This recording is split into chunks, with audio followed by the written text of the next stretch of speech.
with these races, it's like 90% of the race, nothing. Really nothing special. The last 30 laps though, all hell breaks loose. It was a lot like the Indy road course. Nothing special happened. It was, it was alright. And then all hell just breaks loose, and especially for a lot of our playoff drivers. The winner, we had a feeling this driver was going to win today's race, but some playoff drivers got some surprise hits and made their pathway to Phoenix a lot tougher in 2 weeks' time. But let's take a look back at what took place in today's first race of the round of 8 at the Texas Motor Speedway. We start off with Chase Elliott. He had to start at the rear after failing pre-race inspection twice. His teammate Kyle Larson, typical, out in front. He led the first 20 laps until the competition caution came out. When that happened on pit stops, Larson fell from 1st to 8th since he took 4 tires while everyone else elected to take 2. Kyle Busch, on the other hand, he had to start at the rear after going too fast on pit road.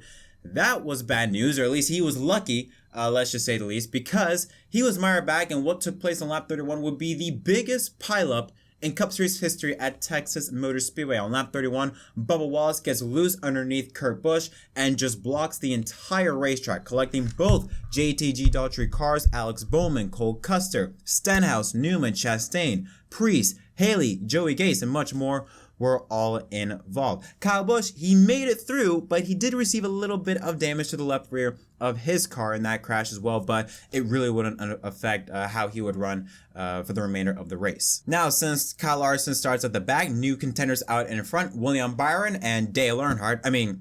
Tyler Reddick, sorry, I get confused with that paint scheme.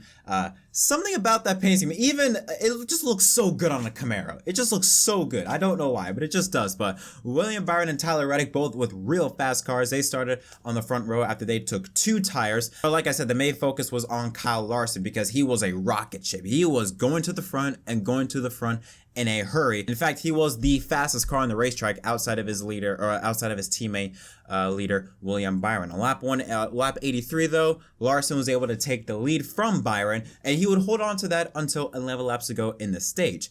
The reason why was because some drivers had different strategies. Some would depend on where you were running on the racetrack at the time, around 11, 12, 13 laps to go in the stage.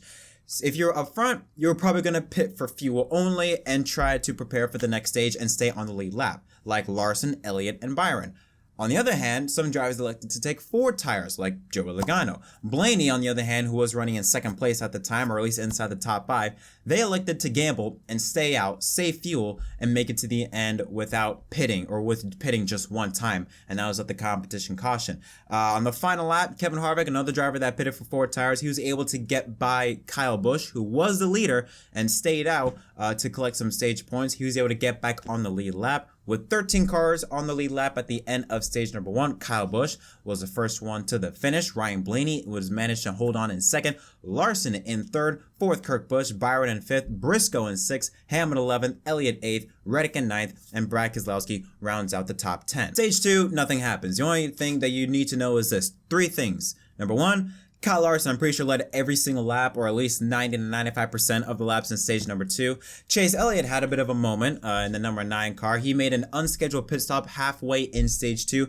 after reporting a vibration, and Alan Gustafson actually went over to Chase and told him on the radio that it was more than a vibration. It was a right front tire that was actually going down. So very important. A good eye on Chase Elliott for taking the safe route and not gambling to stay out on the racetrack and see if it goes away. Take the safe route, come on to pit road. There's still a lot of racing left to go, so it was a good eye on Chase. A debris caution came out with 45 to go in stage 2, which was a good break for Chase Elliott and Joe Logano. Joe Logano was another driver that pitted around when Chase Elliott pitted, so they were able to take the wave round and get back on the lead lap. Larson, again, smooth sail in stage 2, wins the stage. His teammate in 2nd, William Byron. Blaney once again in 3rd. Harvick 4th. Keselowski the top 5. Kurt Busch, Denny Hamlin, Chase Briscoe, Tyler Reddick, and Kyle Busch rounds out the top 10. Then we get to stage 3. Okay, stage 3. Where do we begin? All right. There was a lot of moments in this one. I'm going to put my chair up just because there's a lot of stuff to talk about. So, lap 274, Chase Briscoe. He's trying to get side by side with Denny Hamlin. Remember, these two drivers have a bit of history going back to the Indy road course when Briscoe just dumped Denny Hamlin. Denny Hamlin was not having any of it this time. Chase Briscoe tries to make a run in the outside lane. Hamlin does not budge, and Chase Briscoe doesn't let off the gas, goes into the wall. then cuts a tire and brings out the 6th caution. And let's just say Denny was not too happy with the rookie. That's what it gets for being a idiot. Yeah, 10-4 on this. Crashes me and then races me like a like, who the are you? I'm sorry, but that's funny. Who the blank does he think he is? It's like, I'm the veteran, I'm the Daytona 500 champ, you a rookie. Sit your ass down. That's basically what Daniel was saying. Sit your ass down, know your role, and shut your mouth. Anyways, we're just gonna skip to 35 laps ago where we had our first, I don't want to say fatality, but our first huge phrase of playoff implications. Joe Logano, who was 11 points below the cut line already coming into this race, he scored 0 stage points in this race. The last thing he needed was this. 35 to go with 0 stage points and already below the cut line. He blows an engine in turns 1 and 2 to bring out the 7th caution, which puts him in an even deeper hole heading into next weekend at Kansas, a track though he did win at last year. We then go right away to a restart, and then right away we get another caution. Chris Buescher and Kyle Busch, they make contact. Buescher somehow saves the car, but behind him they just start piling up with more trouble taking place. Chase Briscoe does not stop in the 14 car, gets into Anthony Alfredo, who pounds it hard into the outside wall, so hard enough that when the car comes to a complete start, complete stop, I should say, fire erupts from the 70 or from the 38 car. Alfredo was able to get out okay under his own power, but they did throw out the red flag for some time. We got back under caution and got back to restart with 26 to go. Reddick pushes Larson out in front while Keselowski gets knocked out of the groove by Denny Hamlin. Then off of 4, a 3-wide battle between Harvick, Blaney, and Hamlin. The 12 and 11 bang, causing the 11 to suffer a left rear tire rub and spins and makes pretty good contact with the inside wall to bring out another caution. And that's another playoff driver having major issues. Then another caution, another restart, another playoff driver with issues. Turn 3, Martin Truex Jr. comes down on Daniel Suarez, but Suarez holds his line. They make contact, and Truex just goes straight into the wall a ton. Just crushes a safer barrier. It was a tremendous impact. Luckily, Truex was okay, but he is out of this race. Another driver that needed to have a good run, I feel like, is now going to be going to next weekend at Kansas in a bit of a hole. Then we go back to racing and we get another freaking caution. This time it involves Denny Hamlin again, although with much more damage. Briscoe and Buescher, they get into each other off of 2. Seems like Briscoe also had a pretty eventful day, but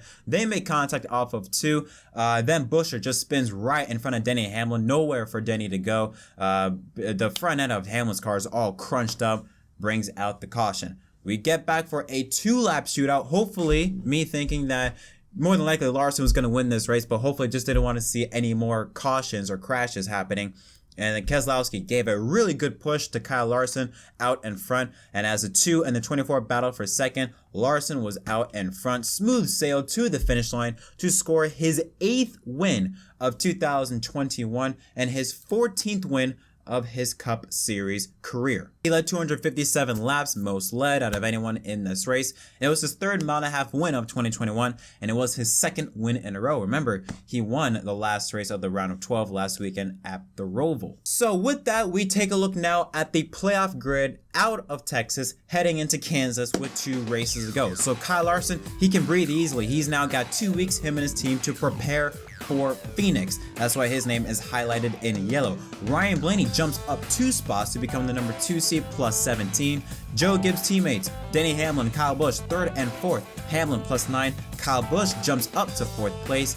Chase Elliott now moves up to 5th, minus 8. Keselowski also, he gained 1 point actually, but he does move up 2 spots to minus 15. Truex Jr. goes from 3rd to 7th, minus 22. And Joe Logano, he's going to need to have a real strong run next weekend at Kansas, minus 43 below the cut line. Now let's take a look at the unofficial results. They are to the left of your screen, my right. So you have Kyle Larson winning. 2nd place, William Byron. Byron had a really strong run here today. 3rd place, Christopher Bell. That team had a lot of issues. I think at one point they were even 2 laps down. So for them to rebound that nicely, great job for the number 20 team. Brad Keselowski in 4th. Kevin Harvick, really solid day in 5th. I was actually kind of surprised by how strong that 4 team was. I thought after everything that happened last weekend at the Roval, I thought they would struggle, but they did. They weren't the best car by any means, but they put up a strong effort for the Ford team. They're one of the few. I think they were one of maybe 3 or 4 non-playoff drivers that could actually contend up front. Not for the lead, but contend up front. 6th through 8th, all playoff drivers: Blaney, Elliott, and Kyle Busch. 9th is Tyler Reddick. Reddick, man, that A car, he was fast, bad fast. I really thought he was maybe the only driver outside of Byron that could contend with Larson. I mean, he had a real strong car here today, and it was kind of nice. He was kind of repping Dale Earnhardt with that car. Reddick, he's gonna be a star. I just can't wait for him to win a race. He's gonna win a race. It's not a matter of if, it's when. Daniel Suarez, really solid run for him. Top 10 finish for the 99 crew. 11th is Denny Hamlin. Even after all that, they still managed to come out with a top 12 finish. Eric Jones in 12th. DiBenedetto 13. Dillon 14. Briscoe, Kurt Busch, Michael McDowell, Eric Almirola, and Cole Custer, and Corey LaJoie. They round out the top 20. Then you have Chris Buescher, BJ McLeod, 22nd place finish. David Starr, Garrett Smithley. And then you see Martin Truex Jr., 25th. Josh Bilicki, Timmy Hill, and these are some of the other drivers from 28th. Ross Chastain, 29th. Anthony Alfredo. Joey Logano finishes 30th. Again, not what he needed when he was already in a bit of a hole coming into this race. And from 31st on back, those are the drivers that were involved on that lap 30 crash. Quinn Houff, Bubba Wallace, Alex Bowman, Stenhouse, Newman, Priest, Justin Haley, Cody Ware, and Joey Gase. So, my thoughts on this race. Honestly, for Texas standards, pretty good. But if I had to judge it based off of a race, if I wasn't judging it based off of the track, it was meh at best. I'm not even going to count the crashes. The fact that cars literally wrecking into each other every single restart has to make a race exciting says a lot about the track. I think you pronounce it resin, not PJ1, but the resin on the racetrack helped, I think, the racing a little bit. I think it's a lot better than the PJ1. But stage 2 was pretty boring outside of that Chase Elliott moment. But I mean, again, you have to understand, when you go to a track like Texas, you have to bring your expectations way low. A horrible Darlington race is still a really good Texas race. You have to view it like that. If the racing at Darlington was horrible, bring that to Texas and it'd be viewed as great. That's how low the standards are for a track like Texas. So yeah, I'm just glad that Texas is not on the same weekend as COTA, because I can guarantee you, if they were on the same weekend, there'd be a lot less seats at Texas if they were on the same weekend as COTA, because COTA is sold out. I heard over 300,000 expected for this weekend. Good job, F1. Just want to slide it in there, but yeah, it's going to be very interesting to see how Truex and Logano rebound from today's race, especially Logano, minus 43. Now, like I said, he does have success at Kansas. He was the defending winner. He beat Kevin Harvick last year to win at Kansas, so he does know how to win in this aero package. Truex, I don't know with Truex. I thought at first Truex might be coming back to life with how he was running in the playoffs, but now I don't know. Truex is. I keep an eye on Truex. I like Ryan Blaney. He's not in good position. No one, unless your name is Kyle Larson, is in good position. But Blaney, I feel like if he could just keep up with this performance, run solidly, top 5, top 10, I think he can point his way into the championship 4. But it's going to be a dogfight between Hamlin, Kyle Busch, Chase Elliott, because they're pretty equal. Maybe not Hamlin might have a bit of an advantage, but Busch, Elliott, and Keselowski, they're pretty equal, I feel like. So it'll be interesting to see how it plays out at Kansas. And we know Kansas, that track is known for having massive crashes. So should be interesting to say the least. But yeah, overall, I give this race for an overall race, it's a 5 out of 10. For Texas standards, it's a 7.5 out of 10. But yeah, I thought this race was meh. What do y'all think? Did y'all enjoy this race? Did you not? What are your thoughts on some of the playoff drivers? Who do you think has an advantage coming into next weekend at Kansas? Who do you think is going to be struggling? Let me know your thoughts in the comment section down below. But until next time, my name is Jett from MDK. Thank y'all so much for watching. Don't forget to leave a like and subscribe for more content. Congratulations to Kyle Larson, your winner at Texas.